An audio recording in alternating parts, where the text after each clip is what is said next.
maybe point to us when it says when it gets to 10 seconds? Or, I mean, is it counting up? Hi, my name is Alison O.K. Frost, and this is my show, OK Alison Cooks. Today, my guest on the show is going to be Ghost Teeth. Do you want me to call you Ghost or? You can call me Simon Tran. All right. Yeah. Today, my guest is Ghost Teeth, aka Simon Tran. You can see Simon's work right now at the Compound Gallery in Oakland at 1167 65th Street, which is where we are now filming in the kitchen. You can see my work nowhere right now, but you can go to my website if you'd like to see what I do at AlisonOKFrost.com. And today, Simon and I are going to be making tortilla soup. Simon actually had the idea of making soup for the show. Why did you want to go with soup? Soup is my favorite food. I just like when a good thick hearty broth is it's super cloudy, and then you take a scoop and you pull up treasure, and I like a good soup that has a lot of stuff going on in it. So every scoop is different. Great. Yeah, so I like variety. Okay, yeah. Wonderful. Well, I don't think the soup will disappoint. So so the first step we're gonna take today is let's see. I'm gonna see if I can get this toaster to broil, and if I can, we're going to fire roast some hot and sweet peppers. As longtime viewers know, appliances are not my strong suit. Is it voice activated? Maybe. No No. clapper. Oh. Wait, is that it? Yeah. I think so. Okay. 50, 400. See if we can take this up to 500.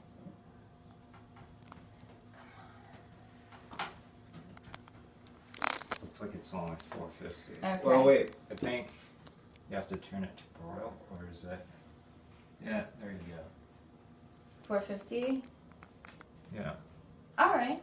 That's good enough. So so what we're gonna do is we are going to place some sweet and hot peppers right on the grill here, because I don't have a pan. And I've got multicolored peppers. I got today maybe I should wait for this to preheat a little bit. I'm gonna wait for this to preheat a little bit. But then Did it just turn off because you opened it, or it says it's 416. That's the wrong time. Now it's on bake. Okay. Oh, how do we get it to boil? Because it's number 3. Yeah. Oh, now it's on broil. Yeah. I had it on broil, and then you opened it, and then it reset. And then it reset. Yeah. But how can we get food in without? Maybe just really quick. That's too slow. Okay. Yeah. Okay. All right. So I'm just letting out heat. That is.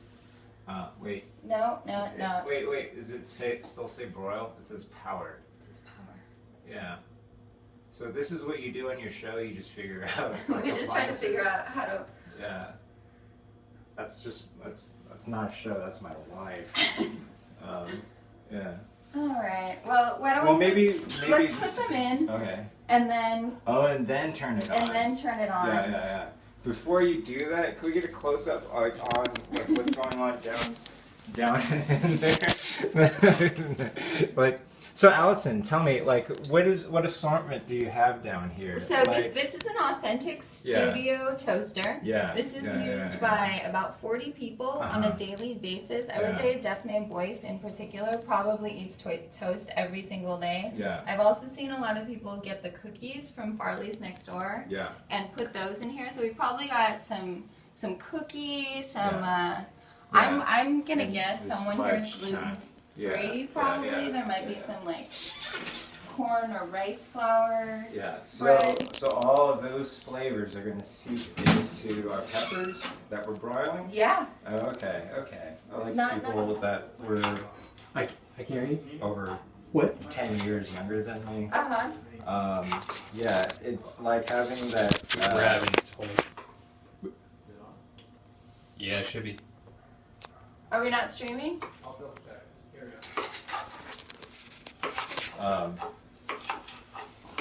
Yeah, I was just thought like going back to college would be interesting experience. It's been a 2-year-long performance piece. Uh-huh. Yeah, I call it a reoccurring nightmare of like walking around in public with your pants off. Right. Yeah, that's how I've been feeling for the last 2 years. I haven't really publicized that, but that's how I've been feeling. Yeah. Yeah, and then going to like art school as a grown-ass man Uh-huh. has been interesting. It's been like the faculty's been awesome. Like, don't get me wrong, they've been sweethearts. Everybody's like treating me really well, and I've been able to make art. Uh-huh. It's just interesting. Yeah, I got way into Tumblr. Okay. Yeah, Okay. I don't really and- understand how Tumblr works. And Snapchat. You're kidding. Yeah. You know, that's what college does to you. Yeah, You yeah. get way into Snapchat. That's so interesting. This is a little red thing. Did I say broil? Oh, damn it. This is trying to get another on the other. Okay. Alright. You can just land on me. Well, but we're getting such good stuff here. That is good stuff. Wait, so are we live Wait, so, again? Yeah. Okay, great. I'll check it. So now that we've got this stuff all chopped up, we're going to go ahead and saute the vegetables. So I read online that a lot of olive oil you buy is not actually olive oil. Like there's some sort of counterfeit olive oil problem. Oh It's man. worldwide.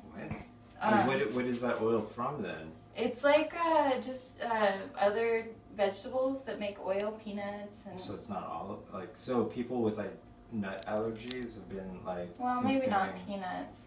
Yeah. Just something else that like we can extract oil from. Yeah, exactly. But they said in this article that Kirkland Organic is good. Yeah. I Just- trust Kirkland with my life. That signature it means a lot. Yeah, I pretty much do too. I'm Yeah. not gonna lie. Um, All right, so we've got a little I bit think of. with this broiling thing, it's because perhaps we're not something start. Oh. I don't know. All right.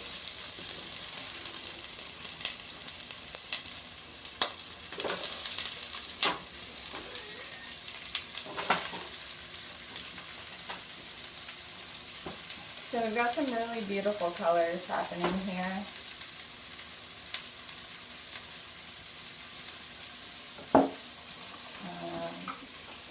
Alright, I'm gonna scoop this way and see if I can find something to stir this with, maybe.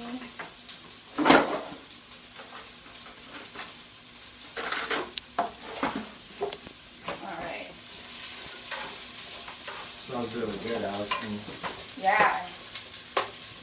The cornerstone of any soup right here.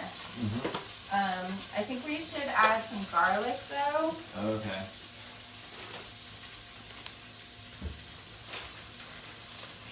Pre-peeled, huh?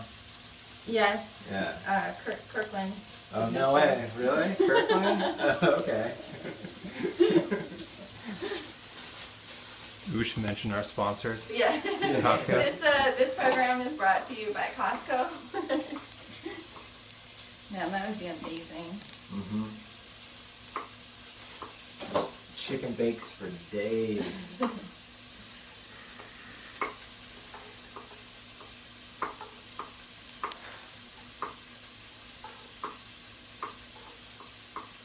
So do you practice your cutting game?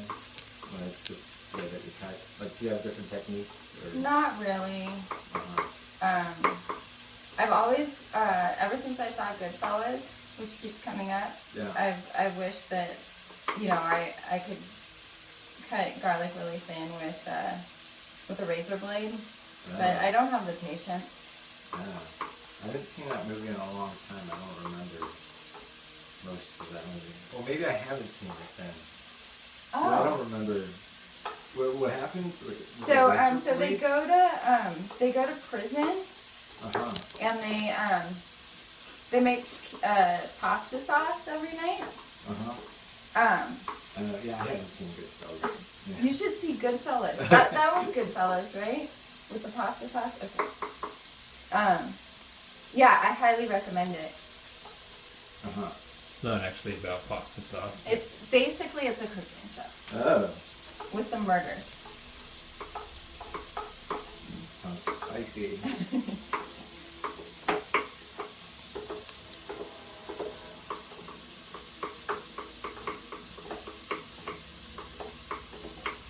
So when did you come up with an idea to make a cooking show? Well, I was mostly inspired by Alison Cooks, who has a live art show. Yeah, I saw that last week. Yeah, it's pretty great. I really like her show, and I kind of wanted to do an interview show. I really like interviews, but sometimes it's hard for me to, you know, to just look at someone and talk to them. You know. Yeah. So I wanted to figure out a way that there could be an activity involved, because I'd rather talk to someone, you know, over bowling than coffee or whatever. Right. Yeah. Yeah. So that's sort of how it was born, and then I told a couple of people about it. I mean, I have a lot more ideas than follow through as a general rule, but I told a few people about it, and they seemed really excited about it. So I decided to just go for it. Yeah.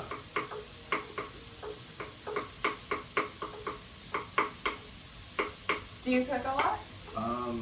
Every once in a while. Mhm. Yeah. Like I do it to impress people. Uh-huh. Yeah. When I see my girlfriend, I'll try to cook for her. Uh-huh. And we'll cook together, and that's really nice. Yeah. Just 'cause I don't know. It's like our meal, like preparing food always takes a lot longer than it should take. Right, But of course. I like that time. Because the end result is always satisfying. It is. Because you're like, you cook when you're hungry, and then like, the end result is you're full. It's like, Yeah, it's full circle. yeah.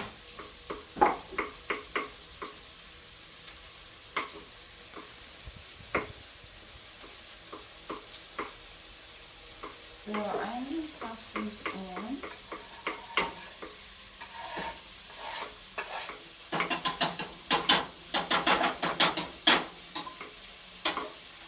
And then I'm going to go around and get our chicken. Oh, I'm sorry. Let me see.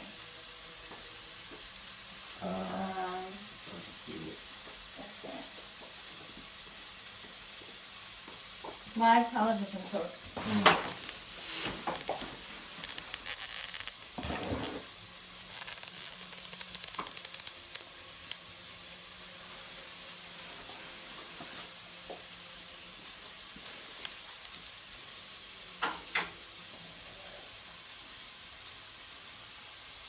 So I'm going to get a separate spoon to put the chicken into the pot, because I don't want to touch. You guys. Back up? Okay, hold on. Alright.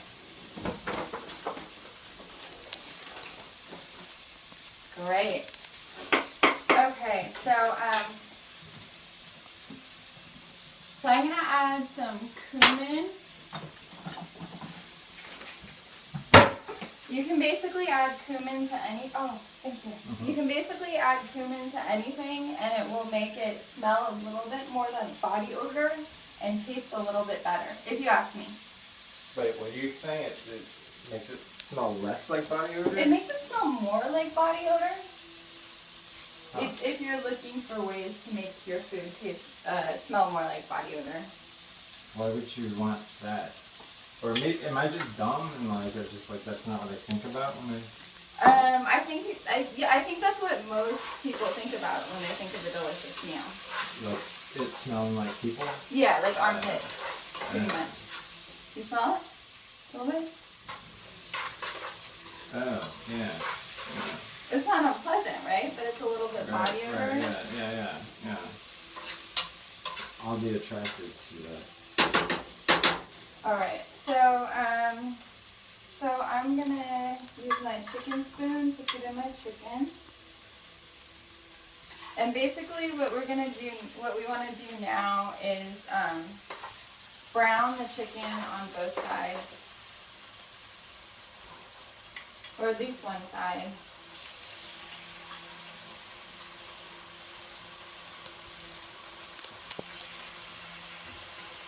All right. Can we get a shot of this the chicken going in? Perfect. I use chicken thighs. They're a little bit less expensive than chicken breasts, and I think they taste better. I'm a bigger fan of dark meat. Are you? Yeah.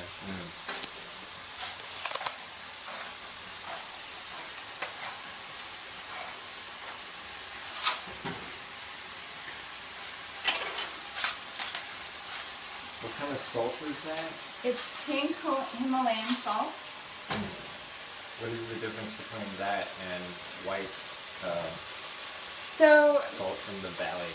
I think that most salt is white because there's minerals are actually taken out. Although iodine is added in, which is what keeps us from getting goiters. You can smoke this one too. What's that? You can smoke this one too. Oh yeah, for days. That'll be part 2 of the show.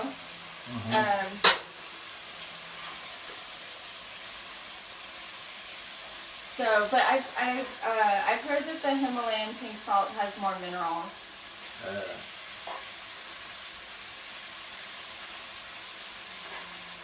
I've been thinking a lot more sort of about the health value of food since my daughter was born. Before that, it was sort of it just wasn't that interesting to me. Yeah. You have a daughter too, is that right? Yeah, she's 5. That's great. Yeah. How? I feed her nothing but cotton candy. Cotton candy? Yeah, and Disney. So, yeah. But anyway, going back to health issues, the next generation. Right. And shit, yeah. Yeah.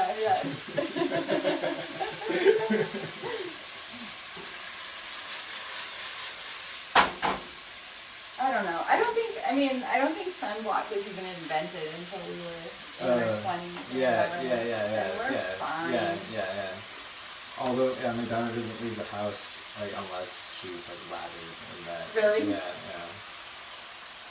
Alright, so that stuff isn't flammable, right? Sunblock?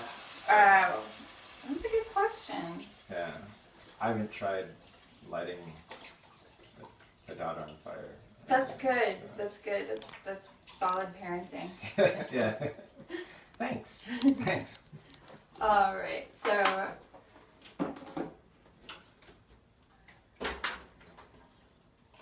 So did before coming to Berkeley, did you have a pretty consistent art practice? Yeah, I was making art and showing in various places. Yeah, just like smaller art venues and stuff. Like, come from like high school was like way into punk, and stuff, and like we're just all about like the whole like DIY thing. Uh-huh. And I got to show at some like cool art venues in LA. Like, Oh, cool. Like what? Pear Space. Oh. I'm going to be showing there next week, like a little 3-person show. Oh, great. Yeah, Hair Space? Pear Space. Hair Space. Yeah, Oh, yeah, okay. yeah. And they have like bands play there primarily. Cool. Is it downtown or? It's like on the outskirts of Echo Park, and it's considered historic Filipino town. Oh yeah, I used to live in historic Filipino town. Yeah, that area is pretty chill. Yeah. So I grew up in Echo Park. Oh really? Yeah. That's cool. Like by the lake and stuff, or? Kind of like halfway. So in the 90s, where I grew up was considered Echo Park, but now I'd say it's more like the border between Echo Park and Silver Lake. Oh, okay. So not, like between Silver Lake and Glendale Boulevard, if that makes sense. Yeah. But Pear Space is right off of Glendale Boulevard and Temple. Oh yeah, of course. Yeah. So anyway, I was like curating there for a while, and also like doing group shows and showing there as well, and doing murals there. Then I was like showing. I had a show at this short-lived space called Homeroom in LA. A couple guys that were part of that scene started their own gallery for a little bit, and What scene is that? Oh, it was just like the kids that were involved with Pear Space. Oh, okay. Yeah. So, and the smell. Yeah. That's funny. I was just at the Smell like 2 or 3 weeks ago. Oh, really? Who'd you see? I saw Buttertones and Colleen Grain. Oh, nice. And it was funny. I grew up in LA and I hadn't been to the Smell in maybe 15 years, and I noticed that I was literally 15 years older than pretty much everyone there. Yeah.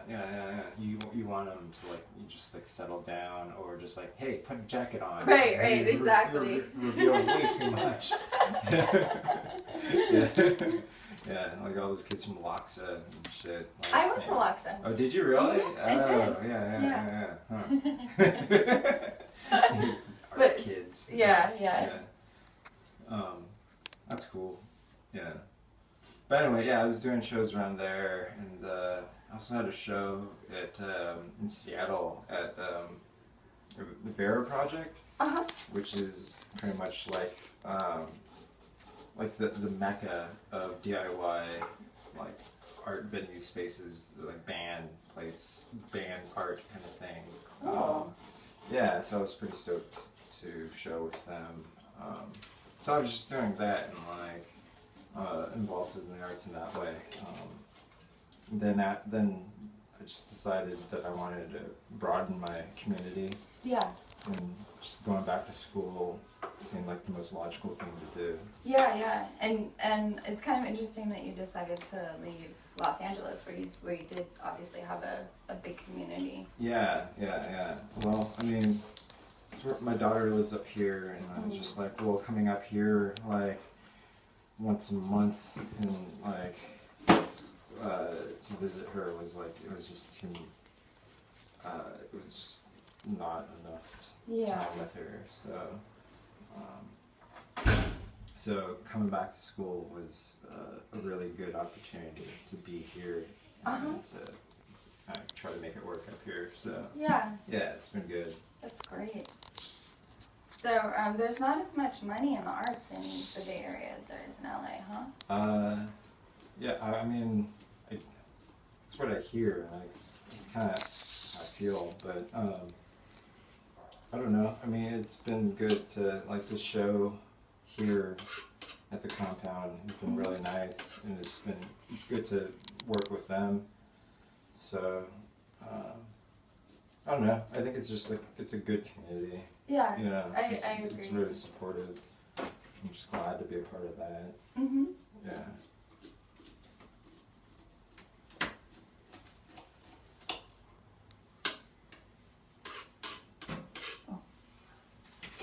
All right. What time is it? 774. Okay, perfect. So let's get this corn into the broth, and then we're gonna take a Goodfellas-esque walk over to the gallery and take a quick look at your work. Cool. I've never done this with corn, by the way. You haven't? Yeah, I've seen people do it on Yeah. TV. Oh, okay. But like, I've never done it in RL.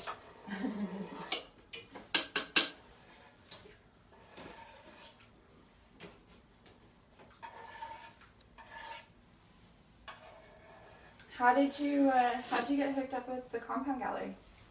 I got introduced from a friend, this guy named Daniel Rolnick. Mm-hmm. Um, Sure. He has a art gallery. blog, right? Yeah. Well, he was running a blog and writing for a lot of art blogs for a while. Mm-hmm. And he came to my show at Homeroom in LA. Got introduced to him through that show. And then he gave a talk up here for some printing that he was doing. Uh-huh. And he introduced me to Matt and Lena. And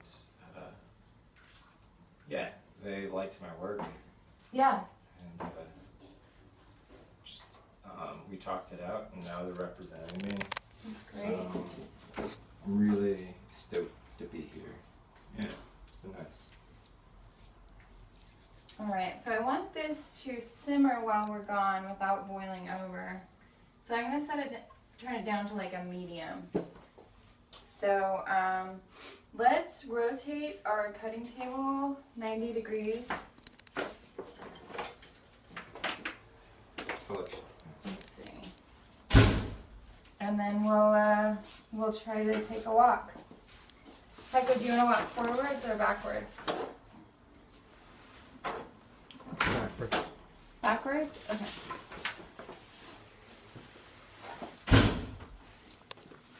All right. So kind of turn right here, and we'll let get in front. So this is pretty much the first moving shot that OK Alison Cooks has ever done. So far it's working out great. Yeah, it's seamless.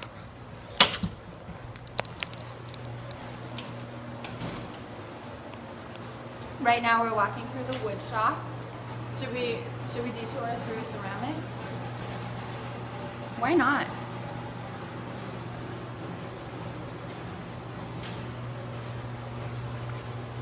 Hi, Kyle.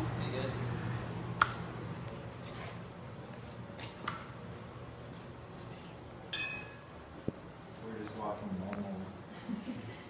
This is how we walk. All right. Okay, here we are at Simon's show. So how much of the show is created in your studio and how much was created on site? Well, everything that's on the wall, like on gallery walls, was pretty much on the site, and then everything else was created in the studio. Uh-huh. Yeah. Did you arrange it here or did you arrange it It was. I feel like it was. As I was making it, I was thinking of like other pieces that I was making, and but basically the installation all kind of came in together here. I feel like the work definitely like references, like each individual piece references another piece, and like the palette's very similar, so it didn't really matter how things are arranged, but Yeah. like the way that I installed it here, I tried to create some sort of, I just tried to follow some sort of line, okay. to create like a system, yeah, and then let it be a little more airy on the top to mimic landscape in a way. Sure. Yeah. Then also it was like I was working with like it's kind of a general gradient that's just kind of happening as well. So starting with like here and pink, and then going over. So there's like a certain symmetry that's happening starting from the corner, and then it breaks up into, like the system gets broken up into an asymmetrical form. Yeah. I just thought it was interesting that like the way that proximity of each of these found wood pieces, they were actually drawers that were discarded from the Anthropology Museum, the Hearst Anthropology Museum at UC Berkeley. But anyway, I thought they were interesting the way that they kind of, like in the narrative, like a certain narrative would happen because of the proximity of each animal. Yeah, and then that, like, formally looking at like how a certain flow would happen at certain moments, and then this, vertical. I chose to paint most of them and like display them vertically to kind of give reference to the human figure. Interesting, yeah. I mean, there are a lot of figurative. Yeah. There's a lot of figurative moments that are more pronounced, but primarily it was more of landscape. Yeah. But I wanted to put landscape within the form of the human figure in a way. Yeah, and I feel like there's like a lot of different metaphors that you could attach to the positioning of it all. So, yeah, and there was a lot of experimenting with color and organic shapes. You have a really wonderful palette. Do you pre-mix colors so that you can use them on different pieces, or are you sort of mixing as you're going? I do both. I mean, I'll work on multiple panels at the same time. Oh, okay. Yeah, so I can I feel like it's kind of like distributing the color. Yeah. So in a way, when you're looking at the installation, you're also following a certain color over and over again. So within like a certain kind of arc of this narrative or this overarching narrative, you can color is kind of a stand-in for like a character or something that you can follow and Well, it's performative in a way. I mean, we're following your movements. Right. Yeah. That would be a nice hopefully that's what someone would get out of it. It being installation. It's about the experience of all of it together. Yeah. So that's what I was trying to get across through painting. Great. Have you tried? Have you worked with any other sort of narrative, video or books or comics or anything? Well, I've worked with drawing,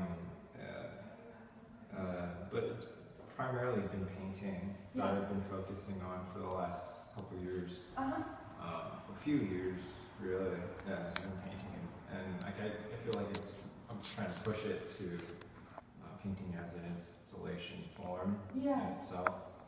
So, that's what I've been focusing on, and just really trying to find this balance of color. Yeah. While using as much as I can to give this kind of I think maybe coming from Southern California and being inundated with billboards and media, there's always a lot of color, artificial color that's around us. Yeah. So I feel like that's been a huge influence on the work that I make. Yeah.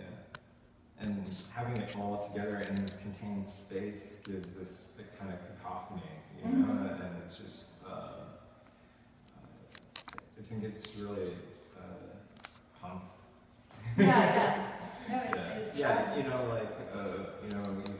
bunch of your in high school in your bedroom, you have a bunch of flyers, of all your favorite, of all the shows you went to and all that stuff. So in a way, it's kind of reference to that in a way, in an aesthetical way. And as far as the narrative, I've been interested in like my own cultural history, looking at the Vietnamese people and like looking at my parents and how they immigrated over here after during the Vietnam War.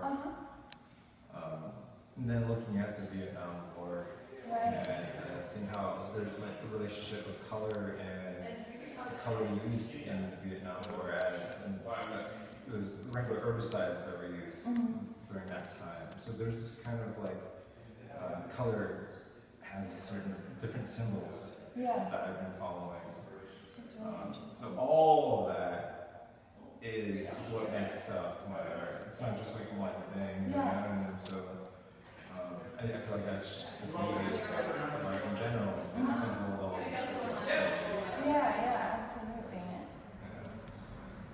And we don't necessarily have to, separate all the parts and. Yeah. It's not our job to separate the parts. Otherwise, it's become illustrators for. Right. Which is, it's not a bad thing either. But No, not at all. Yeah. So.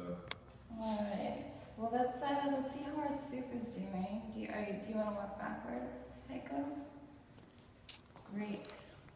Oh. No. Just walking.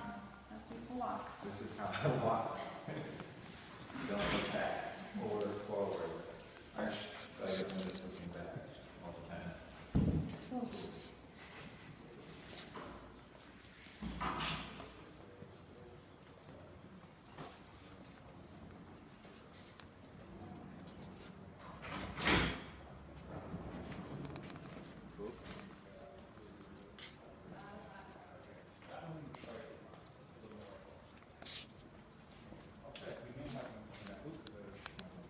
I'm just gonna stay close to you.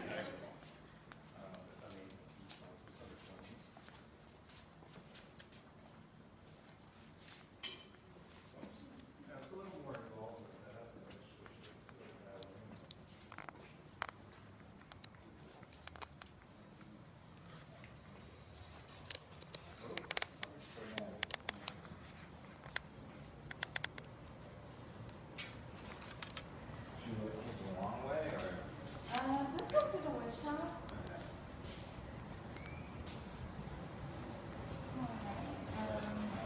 Through here, I think is the easier.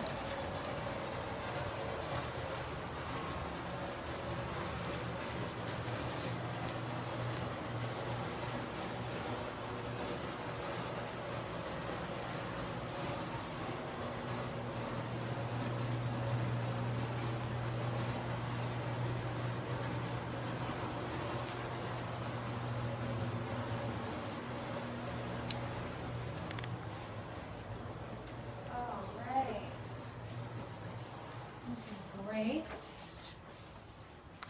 So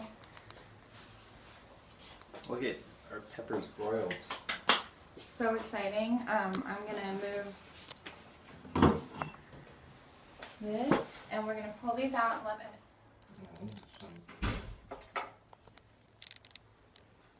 Why do you have to remove the outer skin? Is it just flavor? Yeah, I mean it's more of a texture thing. Yeah. Okay. So like if you buy a jar of roasted peppers, for example, they don't really have that like the skin.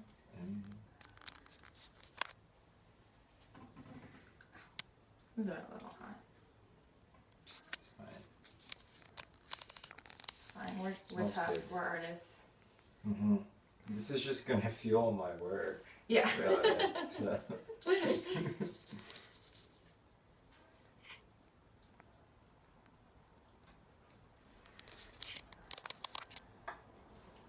And wait, what's going on next after peeling the skin? So we're gonna just chop it and stick it in the soup.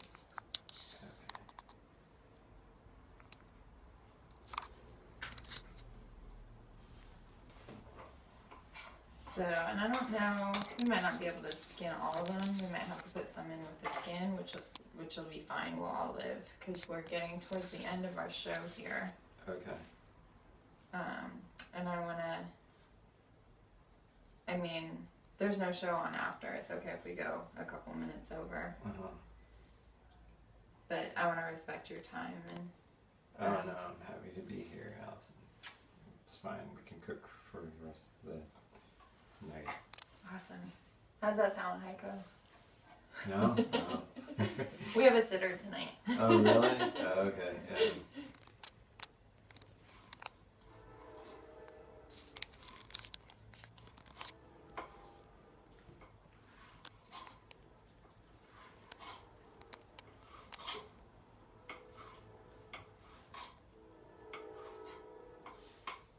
Do you live in Oakland? I live in Berkeley, Oh, okay. North Berkeley. Oh, Yeah, nice. close to Monterey Market. I don't know if I you know don't that. know Monterey Market. It's quaint. Is it? Yeah, yeah. It's okay if I put it all in the spoon. Uh-huh. It's by the one plant store. Yes. Nursery. Yes. Yeah. Oh, oh, okay, yeah, Off Hopkins? Yeah. Plant store. yeah. Heiko also went to UC Berkeley as an old man. Oh. Um, Yay. and loves it, right? It was awesome. Best time of my life. Yeah. It's been good times. It's been good times. I play it off as just like whatever, but it's been a really good time. Everyone's been really supportive, Yeah. and I've been able to really push myself. That's so great. It's nice to be able to do that, and then have like people be like, yeah, keep it up. Yeah, yeah. You know. What do you think is next for you? Hopefully grad school at some point down the line there. And then just keep on making art. Yeah. Yeah, and just be able to sustain that. That's what I'm trying to do, just sustain. Yeah, and then experiment as much as possible. Just try new forms, Mm-hmm. you know. I mean, I've been just so stuck on painting, Yeah. but I mean, that language is like, it's so expansive. It So really is, yeah, and I mean, really- especially with like, you know, sort of found materials and different installation, like it's not like you could run out of material. Right, exactly. Like, I feel like I can't really wrap my head around like 3D, like sculptural work. Uh-huh. Everything is like very two-dimensional to me. Yeah, yeah, I have the same Yeah, so I think installation is my way of engaging with space, with physical space. So I'd like to push that and see how I can like dissect painting, and also broaden it and like turn it into just like deal with scale Yeah. in different ways, you know. And I think that's really exciting to me, like how I can like take over a good amount of space, you know, and make you consider everything in between too at the same time.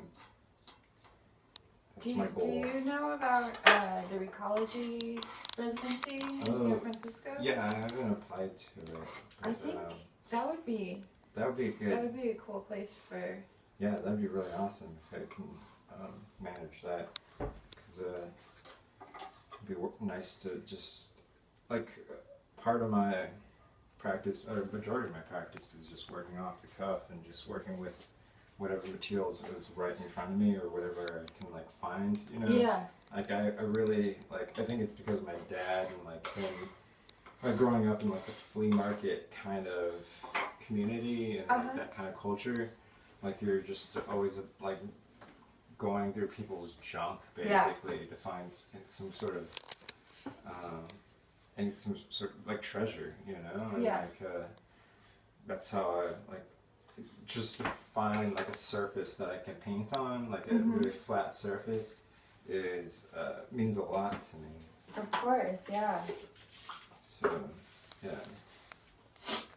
And it's really nice to, like, to engage with like appropriation in that way of just like, yeah, we can make this thing that was discarded and give it give enough love and thought and like really transform it into something, you know, that like holds a lot of meaning, you know. Yeah, but and I mean one really nice thing about your work, yes. Okay. Yeah, it looks great. I think we're good with the chicken. Yeah. Is that doesn't become a limit if that makes sense. Like you know, sometimes with found material art, you're like, oh, okay, so you know he found some stuff. But Yeah. but I don't feel that way looking at your work. Like it's It's nice of you to say that. Yeah, I don't want it to be about just the material itself, you know. I want it to be about what's on it as well. Mm-hmm. I want it and what's on it to have conversation with what it was made on. Like with those drawers that I painted, they were like discarded from the Hearst Museum, the Anthropology Museum. Right. And that museum itself and like the whole anthropology department holds a lot of controversy because of that collection was, you know, like it was just taken from graves and like stolen artifacts, you know, and or things that were just taken that were not that belonged to the Hearst family. You know? But so those drawers held a lot of history. In one way or another, and then then those drawers to be discarded. Mm-hmm. But it's just like, well, they had a lot of history in it, and I don't know, just to kind of have like a certain conversation or dialogue about how like we can like give the thing, those holders, those placeholders, or the yeah, those objects a certain kind of bring them to light in a way. Yeah. You know, again, and like put a different kind of history into it. Those drawers. Yeah. That wasn't necessarily a stolen history. You know? Right. I think that's really interesting to me. Like some of them have like tags on them and like still, Mm-hmm. and those tags look pretty old and it's just like work from like Papua New Guinea or Oceania. Yeah. Oceania. Okay. Yeah, I pronounced that. But yeah. Well, so there's a lot of kind of I guess maybe controversy about Papua New Guinea and Oceania because of the Rockefeller collection as well. Right. Is that what's in the DeYoung? I think it's mostly in the MoMA and the Museum of Craft or Folk Art in New York. Okay. But I don't know. I'm not. Just the way that they acquired all those. Yeah. Yeah. And one of the Rockefellers, who sort of misunderstood his role in the culture, actually ended up getting most likely murdered during an acquisition trip. Oh, really? Mm-hmm. Wow. That's really interesting. I mean, that sucks. Yeah, no, absolutely. But it's also it's just sort of... Wasn't he eaten? He was probably eaten, but what he was buying was these poles that were used as part of a sort of a headhunting cannibalism ritual. And he was just buying them like straight from whatever. He was traveling through Yeah. the villages, and I think the only ones that were on display were the ones that were current. So the villagers would be still planning their revenge until the poles were taken down. Oh. Is he in the collection too, probably? Well, yeah, in a way. I mean, he was sort of the end of a long, train of sort of white men who had come in and made things really hard for these villagers. Right. And yeah, so, in many ways. And then just to turn around and turn like a life into something that's a spectacle and just like something that can be bought and sold. Yeah. You know, and like taking out of this kind of like spiritual kind of ritualistic kind of practice. Exactly. Yeah. Exactly. Yeah. I think that's just. I don't know. I mean, but then there's like educational purposes, of course. You know? Right. Right. But like, where's that line? Yeah, and You it's. know? I mean, and it's hard with something like that, just because. Well, sort of like, you know, with atoms, how you can't study them without changing the way they move. Right? Is that right, honey? Heisenberg uncertainty principle. Heisenberg uncertainty principle. Okay. So, but I think the same thing is true of culture. So if you go into a culture, and especially if you start bringing in, you know, money and I think, you know, even things like food and tobacco. Right. It like you manipulates the. Exactly. Yeah. I think culture is just something that is active and not something that you can really create artifacts from. Yeah. In a way. I mean, of course, there's like things that are marks of culture, such as art. Right. Right. Know. But yeah, but the actual things that weren't considered to be on display in a gallery or a museum, you know, is another thing. You know? Yeah. I mean, it's super problematic. Yeah. All right. So we are in the soup home stretch now.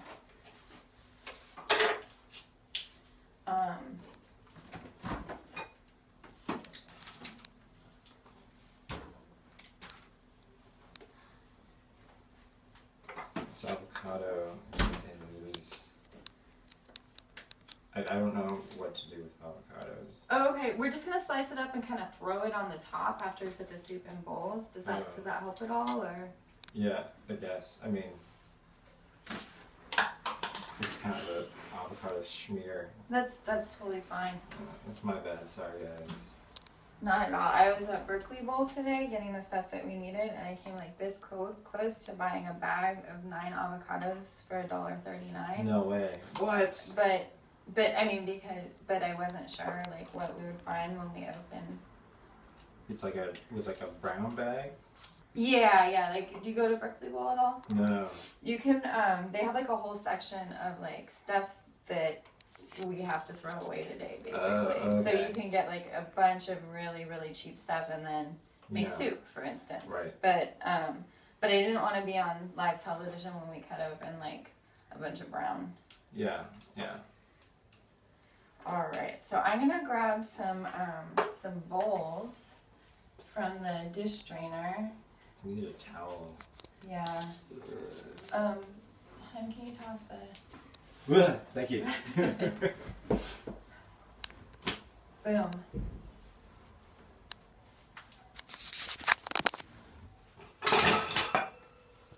Don't throw.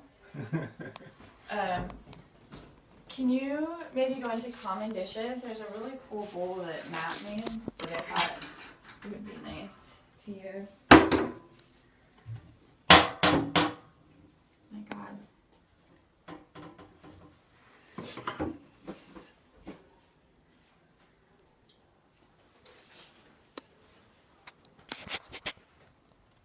Pretty cool, right? Yeah, totally. All right, so I'm gonna ladle this soup into the bowls.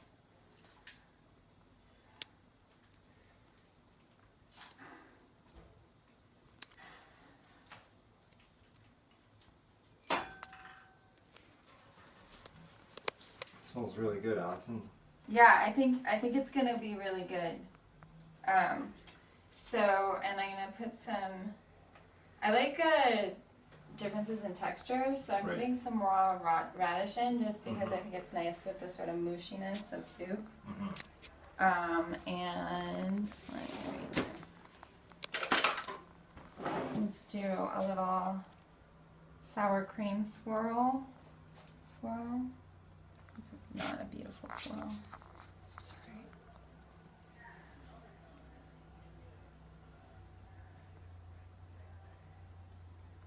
right. Okay, and some avocado.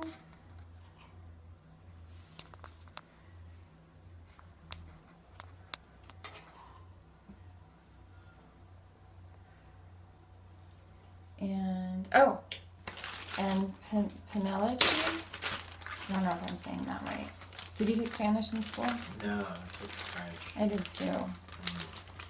Worst.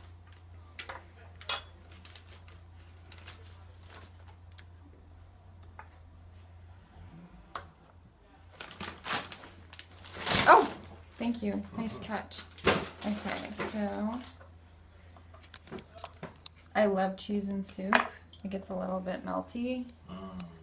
We forgot to make tortilla strips, so this is actually going to be a tortilla-free tortilla soup.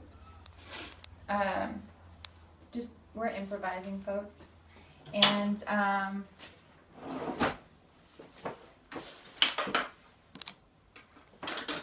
right, let's give it a shot. Yeah. Do you? Thank you. Mm-hmm.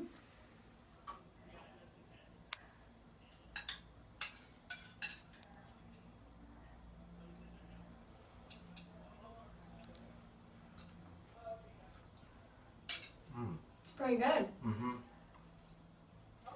Awesome. Mm-hmm. Oh, lime if you want it, and cilantro.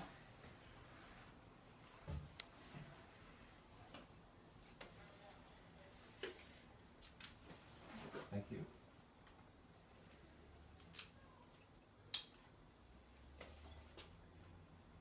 Oh, it's a nice hearty soup. Awesome. Got cheese on top, or the sour cream and cheese. Sour cream and cheese. Yeah, that's really good. All right, let's call it. This is OK Alison Cooks. Thank you so much to my guest, Ghost Teeth, aka Simon Tran, and thank you to my new producer and camera person, Heiko Frost. Have a great week, you guys.